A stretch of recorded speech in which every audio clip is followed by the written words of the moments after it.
కూటమి ప్రభుత్వం వచ్చి 2 ఏళ్ళు అయింది. రైతు ఏ నాయకుడైనా, ఏ రాజకీయ నాయకులు మోసం చేసినా, ఎవరు చేసినా, పక్కన ఈ రాజకీయ నాయకుల్ని మోసాలను తట్టుకుని, ప్రకృతి వైపరీత్యాలను తట్టుకుని, భగవంతుడి మీద భారం వేసి వ్యవసాయం చేసేవాడు రైతు.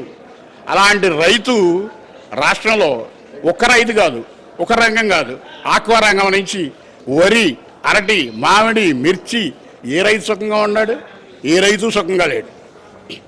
20,000 ఇస్తాను, రైతు భరోసా వేస్తాం అని కలబలు మాటలు చెప్పావు. జగన్ గారు సర్వే చేస్తే ఆ సర్వే జగన్ మీ ఆస్తులని నమ్మేస్తాడన్న అబద్ధాలు చెప్పావు. అదే సర్వే బ్రహ్మాండంగా జగన్ టైంలో జరిగిందని సెంట్రల్ గవర్నమెంట్ 400 కోట్లు ఇస్తే నువ్వు తీసుకున్నావు చంద్రబాబు గారు. మరి జగన్ గారి పనికి నిబద్ధత ఎలా ఉందో, మీరు వచ్చిన తర్వాత చేసేది ఎలా ఉందో, రాష్ట్రంలో రైతులు కళ్ళంటే నీళ్లు తక్కువ, వాళ్ళ బాధలు వర్ణాతీతంగా ఉన్నాయని మా అభిప్రాయం. కానీ కూటమి నాయకులు రైతులందరూ ఆనందంగా ఉన్నాం, మేము టయానికి ఎరువులు ఇస్తున్నాం, విత్తనాలు ఇస్తున్నాం అని కూడా మాట్లాడుతున్నాం. గతంలో చూసాం కదా, నిరుడు యూరియా గురించి చెప్పులు లైన్లో పెట్టి, పాస్ పుస్తకాల లైన్లో పెట్టి యూరియా తీసుకునే దుస్థితికి వచ్చింది. ఇప్పుడు పరిస్థితి ఏంటి?